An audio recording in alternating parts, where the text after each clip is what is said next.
Berdasarkan pokok-pokok pikiran dan penilaian atas naskah akademik, rumusan draft rancangan undang-undang HIP dan catatan rapat Badan Legislasi DPR RI dalam pengambilan keputusan atas penyusunan RUU HIP tanggal 2 April 2020, serta dengan mencermati dinamika yang terjadi dalam masyarakat, PBNU menyampaikan sikap dan pandangan sebagai berikut.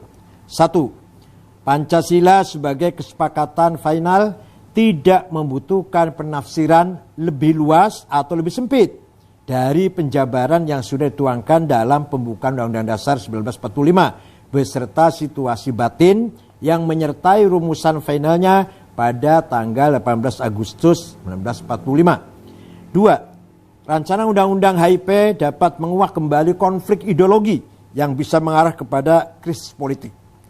Anyaman kebangsaan yang sudah dengan susah payah dirajut oleh founding fathers kita bisa koyak kembali dengan rumusan-rumusan pasal rancangan undang-undang HIP yang polemis. 3. Tidak ada urgensi dan kebutuhan sama sekali untuk memperluas tafsir Pancasila dalam undang-undang khusus.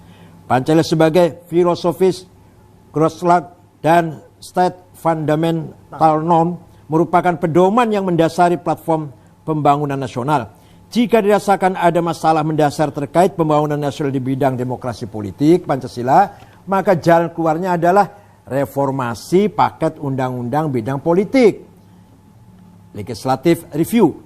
Begitu pula jika ada masalah terkait dengan haluan pembangunan ekonomi nasional yang dirasakan menyimpang dari jiwa demokrasi ekonomi Pancasila, maka yang perlu dipersiapkan adalah rancangan undang-undang sistem perekonomian nasional sebagai undang-undang payung umbrella yang secara jelas dimandatkan oleh pasal 33 ayat 5 Undang Dasar 1945. 4. Di tengah situasi bangsa yang sedang menghadapi krisis kesehatan dan keterpurukan ekonomi akibat pandemi COVID-19, Indonesia tidak perlu menambah beban sosial dengan memercikkan riak-riak politik yang dapat menimbulkan krisis politik, memecah belah keutuhan bangsa, dan mengoyak persatuan nasional.